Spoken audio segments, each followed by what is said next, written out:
ശനിയാഴ്ചത്തെ episode ഭയങ്കര രസമുണ്ടായിരുന്നു. കുടുംബവിളക്ക് കാണാം, സാന്ത്വനം കാണാം, മോഹൻലാലിനോടൊരു ഇത്രയും ഭാഷകളിൽ ആദ്യമായിട്ടാണ് ആക്ഷൻ ആൻഡ് റിയാക്ഷൻ ആണ്. ബിഗ് ബോസിനെ ചലഞ്ച് ചെയ്യുന്നു. ഞാൻ ബിഗ് ബോസിനെ challenge ചലഞ്ച് ചെയ്യുകയാണെന്ന്.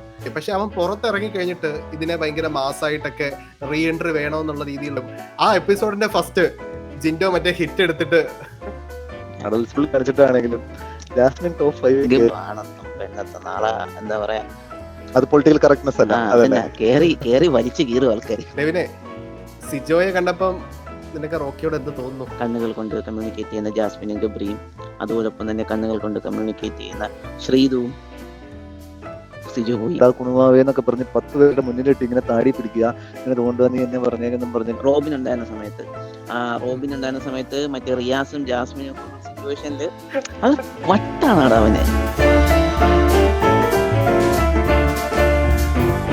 ബിഗ് ബോസിന്റെ മൂന്നാമത്തെ ആഴ്ച, നമുക്ക് മൂന്നാമത്തെ ആഴ്ച മൊത്തം പറയാനുണ്ട്. അപ്പൊ എങ്ങനെ കാണുന്നു ബിഗ് ബോസിന്റെ മൂന്നാമത്തെ ആഴ്ച?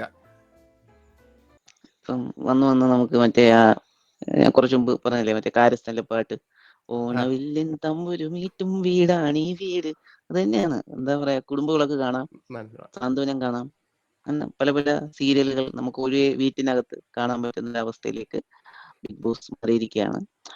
ഇതിനിടയ്ക്ക് എന്താ പറയാ, കണ്ണുകൾ കൊണ്ട് കമ്മ്യൂണിക്കേറ്റ് ചെയ്യുന്ന ജാസ്മിനും ഗബ്രിയും, അതുപോലൊപ്പം തന്നെ കണ്ണുകൾ കൊണ്ട് കമ്മ്യൂണിക്കേറ്റ് ചെയ്യുന്ന ശ്രീതുവും സിജു പോയി. പക്ഷെ ഇനിയിപ്പം സിജോ ഇല്ല, അർജുനുമായിട്ടാണോ എന്നറിയില്ല. അർജുൻ ശ്രീതുവും അർജുനും അങ്ങനെ ഒരു എന്താ പറയാ, ഇതല്ല സത്യം പറഞ്ഞാൽ ബിഗ് ബോസിൽ കാണാൻ ഞാൻ ആഗ്രഹിക്കുന്നത്. ഡെവിനെ സിജോയെ കണ്ടപ്പം നിനക്ക് റോക്കിയോട് എന്ത് തോന്നുന്നു? അല്ല, ഞാൻ ജസ്റ്റ് എന്ന് പറയട്ടെ, സിജോയെ കണ്ടപ്പോ എനിക്ക് സിജോയുടെ അവന്റെ വർത്തമാനത്തിൽ നമുക്ക് ഭയങ്കരമായിട്ട് ഇഷ്ടം തോന്നും. കാരണം അവനിനി വന്നു കഴിഞ്ഞാൽ ഡെഫിനറ്റ്ലി 100% ഉറപ്പാണ് സിജോയാണ് ജയിക്കത്തുള്ളൂ. അതല്ലെങ്കിൽ അതിലും വലിയൊരു വെല്ലുവിളി വരണം. പക്ഷെ എന്നാലും വീഡിയോ മൊത്തം കണ്ടൊരു വ്യക്തി, അതായത് കുറച്ചെങ്കിലും അഗ്രസീവ്നെസ്, ഒരു ആണത്വം മെയിൻറ്റെയിൻ ചെയ്യുന്ന ഒരു വ്യക്തിയാണെങ്കിൽ അന്ന് റോക്കി ചെയ്തതിനകത്ത് ഒരു ശതമാനമെങ്കിലും ന്യായം അവന്റെ ഭാഗത്ത് കാണത്തേ ഉള്ളൂ. ആണത്തം അന്ന് റോക്കി ചെയ്തതിനകത്ത് ഒരു ന്യായം ആണത്തം പെണ്ണത്തം നാളെ എന്താ പറയാ, അത് പൊളിറ്റിക്കൽ കറക്റ്റ്നെസ് അല്ല. അതല്ലേ കേറി വലിച്ചു കീറും ആൾക്കാർ. അതെ, അത് പറയണം ചേട്ടാ. കാരണം ഇതൊക്കെ പറഞ്ഞാല് ആണാണ്, പെണ്ണാണ്, അതിനകത്തൊന്നും നോക്കിയിട്ടില്ല. അതിനകത്ത് പെണ്ണിന്റേതായ ഡിമെറിറ്റ്സും ആണിന്റേതായ ഡിമെറിറ്റ്സും എല്ലാവർക്കും ഉണ്ടാവും. എല്ലാ കുറവുകളും അവർ രണ്ടുപേരുടെ ഭാഗത്തും ഉണ്ടാവും. പക്ഷെ അന്ന് സംഭവിച്ചതെന്ന് പറഞ്ഞു കഴിഞ്ഞാൽ, പേഴ്സണലി എന്റെ ഒരു ഞാൻ ആ സിറ്റുവേഷനിൽ ഫേസ് ചെയ്തുകൊണ്ടിരിക്കുമ്പോൾ വേറൊരു വ്യക്തികളായിട്ടൊരു ബന്ധമില്ലാത്ത ഒരു സിറ്റുവേഷനിൽ ഒരു ലോക്ക് ചെയ്തിരിക്കുന്ന ഒരു സ്ഥലത്ത് വന്നിട്ട് ഒരു വ്യക്തിപരമായിട്ടൊരു 10 ദിവസത്തിന് മേളിലോട്ടൊരു ബന്ധം വന്നിട്ടില്ല. ആ ഒരു വ്യക്തി വന്നു കഴിഞ്ഞിട്ട് നീ ആണാണെങ്കിൽ ഇത് എടാ കുണുവാവേന്നൊക്കെ പറഞ്ഞ് 10 പേരുടെ മുന്നിലിട്ട് ഇങ്ങനെ താടി പിടിക്കുക, ഇങ്ങനെ തോണ്ടുക, നീ എന്നെ പറഞ്ഞേക്കെന്നും പറഞ്ഞ് കളിയാക്കി കഴിയുമ്പോൾ ഞാനും പോകത്തുള്ളൂ. അതിന്റെ പ്രശ്നം എന്തെന്ന് വെച്ച് കഴിഞ്ഞാല്, നമ്മള് ആ ഒരു സ്ഥലകാല ബോധം എന്ന് പറയത്തില്ലേ, ആ ഒരു സംഭവം പോകുമ്പോഴത്തേക്കാണ് നമ്മളിത് പ്രസൻസ് ഓഫ് മൈൻഡ് ചേട്ടാ, അത് പോവും ചേട്ടാ. അത് നമ്മൾ മനസ്സിലാക്കണം. കാരണം എന്താന്ന് വെച്ച് കഴിഞ്ഞാല്, പോവും ചേട്ടാ. അത് അപ്പുറത്തെ അവസ്ഥയിലേക്കൊക്കെ നമ്മൾ എന്താ പറയാ, അഖിൽമാരാറും റോബിനൊക്കെ ഉള്ളപ്പോഴത്തേക്ക് സിറ്റുവേഷൻ പോയിട്ടുണ്ട്. എക്സ്പെഷ്യലി റോബിൻ ഉണ്ടായിരുന്ന സമയത്ത് മറ്റേ റിയാസും ജാസ്മിനും ഒക്കെ ഉള്ള സിറ്റുവേഷനിൽ അത് ആ ലെവലിലേക്ക് വരെ പോയിട്ടും ഇപ്പം റോബിൻ മറ്റേ സത്യം പറഞ്ഞാൽ ഇത് അതൊരു ഫിസിക്കൽ അസോൾട്ട് അല്ല. ഒന്നുമില്ല. അത് ജസ്റ്റ് എന്താ പറയാ, അത് അല്ല, ലാലേട്ടന്റെ വീക്കെൻഡ് എപ്പിസോഡില് ഇത്രയും ഭാഷകളിൽ ആദ്യമായിട്ടാണ് ആക്ഷൻ ആൻഡ് റിയാക്ഷൻ ആണത് ഇങ്ങനെ നടന്നെന്ന് പറയുന്നുണ്ട്.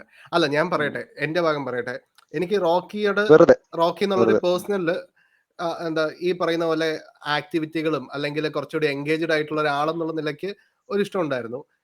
അവൻ ഇടിച്ചു കഴിഞ്ഞപ്പോഴത്തേക്കും ഓക്കെ, സിജോ ഇത്രയും പ്രൊവോക്ക് ചെയ്തുകൊണ്ടാണ് ഇടിച്ചതെന്നൊക്കെ തോന്നിയിരുന്നു. ഓക്കെ, പക്ഷെ അവൻ പുറത്തിറങ്ങി കഴിഞ്ഞിട്ട് ഇതിനെ ഭയങ്കര മാസമായിട്ടൊക്കെ റീ എൻട്രി വേണമെന്നുള്ള രീതിയിലുള്ള കുറെ സംഭവങ്ങൾ കാണുമ്പോഴാണ് എനിക്കൊരു നെഗറ്റീവ് തോന്നിയത്. സിജോ പ്രൊവോക്ക് ചെയ്തു മോശമാണ്. ഇപ്പൊ ഞാൻ പറഞ്ഞില്ലേ, ഇപ്പം പുറത്തിറങ്ങിയിട്ട് എന്ത് കാണിക്കുന്നു അതാണ്. മറ്റേ സിജോ സംസാരിച്ച് നമുക്കൊരു പാവം തോന്നും. അല്ല, ഇപ്പൊ നമ്മളിപ്പം എന്താ പറയാ, ഇപ്പൊ രാഷ്ട്രീയ പാർട്ടികളുടെ കാര്യം തന്നെ എടുക്കാം. ഞാൻ ഇതുമായിട്ട് ബന്ധമില്ലാത്ത സംഭവം പറയാം. അതായത് ഒരു ആശയം കൊണ്ടും ഒരു വാക്കിനെ വാക്കുകൊണ്ടും എതിർക്കാൻ കഴിവില്ലാത്തവരാണ് സത്യം പറഞ്ഞ ഫിസിക്കലി നേരിടാൻ ശ്രമിക്കുന്നത്. ഒരു കാരണവശാലും ഇപ്പം എന്താ പറയാ, മോഹൻലാലിന്റെ ഒരു സിനിമയുണ്ട് വില്ലൻ. അതില് ആ സിനിമയുടെ ട്രെയിലറിൽ ഒരു കിടിലൻ ഡയലോഗ് പറയുന്നുണ്ട്. ഒരു മനുഷ്യൻ മറ്റൊരു മനുഷ്യന്റെ ജീവൻ എടുക്കുന്നത് പോലെ എന്താ പറയാ ഒരു എക്സ്ട്രാ ഓർഡിനറി, അല്ലെങ്കിൽ നമുക്ക് അങ്ങനത്തെ ഒരു സംഭവം വേറെ ഇല്ല. അത് തന്നെയാണ് ഒരു മനുഷ്യൻ. ഇപ്പൊ സോഷ്യൽ ലൈഫ് എന്ന് പറയുന്ന സംഭവം, ഇപ്പൊ ഒരു മൃഗമാണെങ്കിൽ ഓക്കെ, നമുക്ക് സോഷ്യൽ ലൈഫ്, മൃഗങ്ങൾ പോലും ഭയങ്കര സോഷ്യൽ ലൈഫിൽ ജീവിക്കുന്നവരാണ് കേട്ടോ. അതായത് ഇപ്പൊ ഒരു വൂൾഫ് പാക്ക് ഒക്കെ നടന്നു പോകുന്ന കാണുമ്പോൾ നമുക്കറിയാം വളരെ ചിട്ടയായാണ് അവർ നടന്നു പോകുന്നത്. അപ്പം ഒരു മനുഷ്യൻ മറ്റൊരു മനുഷ്യന് കായികമായി നേരിടുക എന്ന് പറയുന്നത് അവൻ അത്രയും വീക്കാണ് എന്ന് തെളിയിക്കുന്നതാണ്. അതെ അല്ല, നമ്മളത് നേരത്തെ സംസാരിച്ചിട്ടുണ്ട്. ഇപ്പൊ ജാസ്മിനായിട്ടുള്ള സംസാരത്തിൽ പോലും ഇവന് പിടിച്ചു നിൽക്കാൻ പറ്റുന്നില്ലായിരുന്നു റോക്കിക്ക്. ഓക്കെ ഇടാ, അത് വിടാം. പിന്നെ ശനിയാഴ്ചത്തെ അതുവരെയുള്ള എപ്പിസോഡ് കഴിഞ്ഞ് ശനിയാഴ്ച വരുമ്പോഴത്തേക്ക് എന്താ തോന്നിയത്? ശനിയാഴ്ചത്തെ എപ്പിസോഡ് ഭയങ്കര രസമുണ്ടായിരുന്നു. ഭയങ്കര രസം എന്ന് വെച്ചാല് കുറെ നാൾക്ക് ശേഷം മോഹൻലാലിനോട് ഒരു എന്താ പറയുക, ഒരു ബഹുമാനവും. മോഹൻലാൽ സാധാരണ ഇപ്പൊ മോഹൻലാൽ ബിഗ് ബോസിൽ വന്നിട്ട് പലപ്പോഴും എന്തിനാണ് ലാലേട്ട വെറുതെ എന്നൊക്കെ നമുക്ക് തോന്നാറുണ്ട്. പക്ഷെ ലാലേട്ട ഇതാണ് നമ്മൾ ലാലേട്ടൻ നിന്ന് വേണ്ടത്. അത് എന്താ പറയാ, കറക്റ്റ് പറയേണ്ടത് കറക്റ്റ് ആയിട്ട് ലാലേട്ടന് പറയേണ്ടത് ലാലേട്ടൻ കറക്റ്റ് ആയിട്ട് പറഞ്ഞു കൊടുത്തു. ഭയങ്കര രസമുണ്ടായിരുന്നു. അതൊരു ഒരു ട്രോൾ വന്നായിരുന്നു ആ ഷോയിലെ വില്ലനും ഹീറോയും ജിൻഡോയ്ക്ക് കൊടുക്കേണ്ടതെല്ലാം ലാലേട്ടൻ കൊടുത്തു. അത് കഴിഞ്ഞിട്ട് അത് പക്ഷെ ഒരു കാര്യം കൂടി സത്യം പറഞ്ഞാൽ കൊടുക്കണമായിരുന്നു. ഇതിപ്പം ജിൻഡോ ഉറങ്ങിയത് ജിൻഡോ അറിഞ്ഞില്ല എന്നുള്ളൊരു അവസ്ഥയിലേക്കായി. പക്ഷെ അതിന് ശേഷം ജിൻഡോ മൈക്കിൽ പോയി പറയുന്നൊരു സംഭവം ഉണ്ടായിരുന്നു, ഞാൻ ഇത്രയും മരുന്നൊക്കെ കഴിക്കുന്നത് കൊണ്ട് ഞാൻ ഉറങ്ങിപ്പോയതാണ്, പക്ഷെ എനിക്കത് അവിടെ പറയാൻ പറ്റൂലല്ലോ എന്നുള്ള ലെവലിൽ. അത് ഗെയിമായിട്ട് കാണാൻ ചേട്ടാ, ബാക്കിയുള്ളവരുടെ മുമ്പിൽ അവന് പറയേണ്ട ആവശ്യമില്ല. അതിനെയൊക്കെ ഞാൻ ഇത് ഗെയിമായിട്ട് കാണാം. ഉറങ്ങിന്ന് പറയേണ്ട ആവശ്യം എന്താ? കുഴപ്പമൊന്നുമില്ല. പക്ഷെ റൂൾ എന്നുള്ള രീതിയിൽ എനിക്ക് അത് സാധനം കാണിച്ച സമയത്ത് എനിക്ക് പണ്ടൊരു നമ്മുടെ ആര്യയൊക്കെ ഉണ്ടായിരുന്ന സീസണില്ലേ, ആര്യയൊക്കെ ഉണ്ടായിരുന്ന സീസണില് ഒരു അതായത് നമ്മുടെ റേസാന്റെ സീസണില് ഇവളിങ്ങനെ ചവിട്ടിയില്ലാന്ന് പറഞ്ഞൊരു ഭയങ്കര ഒരു പ്രശ്നം ഉണ്ടായപ്പോ ആര്യ ഇങ്ങനെ പറഞ്ഞു, മറ്റെന്തോ എനിക്കിത് കാണിച്ചാലേ പറ്റുള്ളൂ, അത് കഴിഞ്ഞാൽ അങ്ങനെയൊക്കെ പറഞ്ഞ് ഭയങ്കര വീഡിയോ ചലഞ്ച് ചെയ്യുന്നു, ഞാൻ ബിഗ് ബോസ് ചലഞ്ച് ചെയ്യുവാണെന്ന്. ആ സെയിം സാധനമാണ് എനിക്ക് ഓർമ്മ. ആ വീഡിയോ കാണിക്കുന്ന സമയത്ത്. കാരണം അവളുടെ ഒരു ഫേസ് പോണ ഒരു പോക്കുണ്ട്. അല്ല ഏട്ടാ, ഇതിന്റെ കേസിലെ അവന് അറിയാം, പക്ഷെ അവന് ബാക്കിയുള്ളവരുടെ മുമ്പിൽ സമ്മതിക്കാൻ മതി. ഓക്കെ, ഉറക്കം കഴിഞ്ഞു. ഇനി നെക്സ്റ്റ് ലെവൽ ജിൻഡോടെ. ലാലേട്ടൻ ആദ്യം വന്നപ്പോഴേ ഈ ജാസ്മിനും ജബ്രിയൊക്കെ ഒരുമാതിരി പൊരിച്ചിട്ടിരിക്കുകയാണ്. ഓക്കെ, പിന്നെ ഈ പറയുന്ന പോലെ റസ്മിനും കിട്ടിയ 24 കാണുന്നുണ്ടോ ഇല്ലയോന്ന് അറിയത്തില്ല.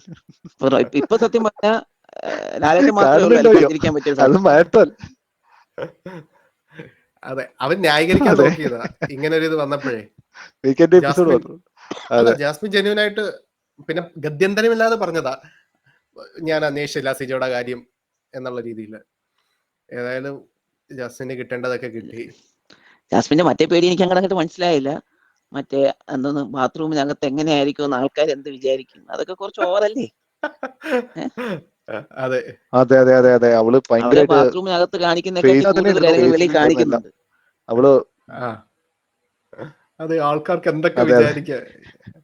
അവളുടെ ഫേസിൽ ഏറ്റവും കൂടുതൽ എക്സ്പ്രഷൻ വന്നത് ജയിലില്. അതെ, ജയിലിൽ രണ്ടുപേരും തോള് പിടിച്ചിരിക്കുന്ന ഒരു സീനുണ്ട്. അത് ക്യാമറ ധരിക്കാൻ പറയുന്ന ബിഗ് ബോസ്. ആ സീനിലാണ് ജാസ്മിൻ ഏറ്റവും വിരളി പിടിച്ച മുഖമായത്.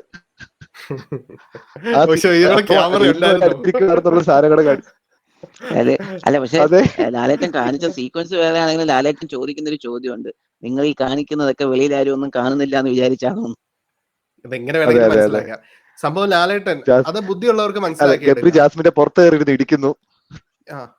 ഇപ്പൊ കാണിച്ച എപ്പിസോഡിൽ വരുന്ന സാധനങ്ങളെല്ലാം പക്ഷെ കമ്മിറ്റഡ് ആണ്. നിങ്ങൾ ഇങ്ങനെ ഒന്നും പറയരുത്, ആള് കമ്മിറ്റഡ് ആണ്.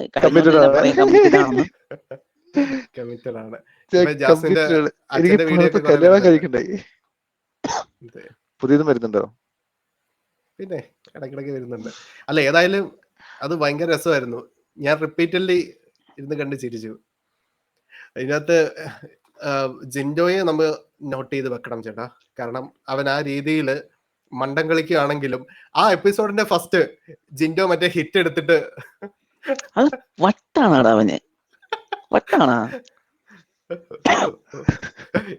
എന്തോ ഹിറ്റ് ഉണ്ടോന്ന് ചോദിച്ചതാ.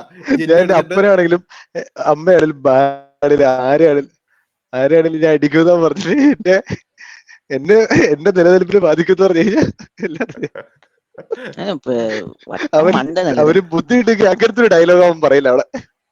ചേട്ടാ എല്ലാവർക്കും കാണുമല്ലോ ചില സമയത്ത് കുറച്ച് പൊട്ടതരം, അതാണ് അവന്റെ ഉള്ളത്. ഇപ്പം ഹിറ്റ് അടിച്ചത് ഏത് സമയത്തും അത് തന്നെ മണ്ടത്തരം ഉണ്ട്. ഇപ്പം മറ്റേ ആ ഒരു ഗെയിമിന്റെ ഇടയ്ക്ക് ഇവൻ വേറെ രീതിയിൽ മനസ്സിലാക്കിയില്ലേ, എന്നിട്ട് അവളോട് പറഞ്ഞു കൊടുക്കാൻ പറഞ്ഞില്ലേ ലാലേട്ടൻ. അതൊക്കെ ജെന്യൂൻ ആണെന്ന് എനിക്ക് തോന്നുന്നു. പക്ഷെ അല്ലാതെ അവൻ കുറെ പ്ലാൻ ചെയ്ത് ചേട്ടാ നമ്മള് സംസാരിക്കേണ്ട, നമ്മൾ എത്ര നാൾ ഇല്ലാത്തതുകൊണ്ട് സംസാരിക്കേണ്ട വിഷയം ജിൻഡോയും നമ്മുടെ മറ്റേ പെണ്ണുണ്ടായിരുന്നല്ലോ നോറയും തമ്മിൽ എന്താണ് ബന്ധം?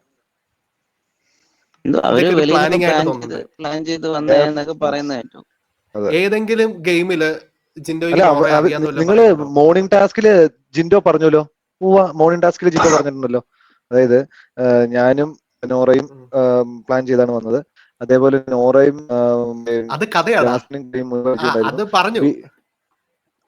ഇതാണ് സത്യം, അവൻ പറഞ്ഞത്. കഥയായിട്ട് അവൻ പറഞ്ഞത് അതാണ് സത്യം. അത് ആക്ച്വലി അതായത് അവര് തമ്മിൽ കണക്ഷൻ ഉണ്ടായിരുന്നു. അവര് ഞങ്ങൾ ഒരുമിച്ച് വന്ന് നിന്നത് ചെയ്യാന്ന് പറഞ്ഞു കഴിഞ്ഞപ്പോ ജാസ്മിനും ഗബ്രിയും നോറയും കൂടി എന്നെ പുറത്താക്കാനാണ് നോക്കിയത്, എന്നെ ഒഴിവാക്കി എന്നാണ് അവൻ പറഞ്ഞത്. അതായത് അവര് തമ്മിൽ കണക്ഷൻ ആയിട്ട് എന്നെ ഒഴിവാൻ നോക്കി എന്നാണ് അവര് പറഞ്ഞത്. അതിനകത്ത് ജിൻഡോ പറഞ്ഞത്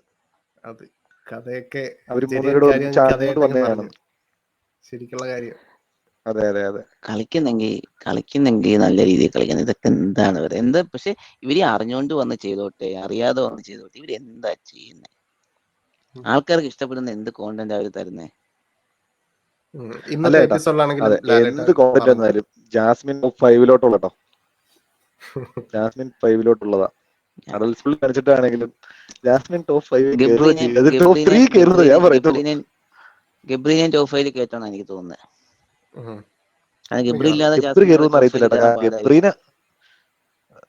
ജാസ്മിനെ കണ്ടാൽ മതി കേട്ട ആൾക്കാർക്ക്, ഗബ്രീനെ കാണുന്നതൊന്നുമില്ല. അർജുനും ഗബ്രി വേണമെന്നില്ല.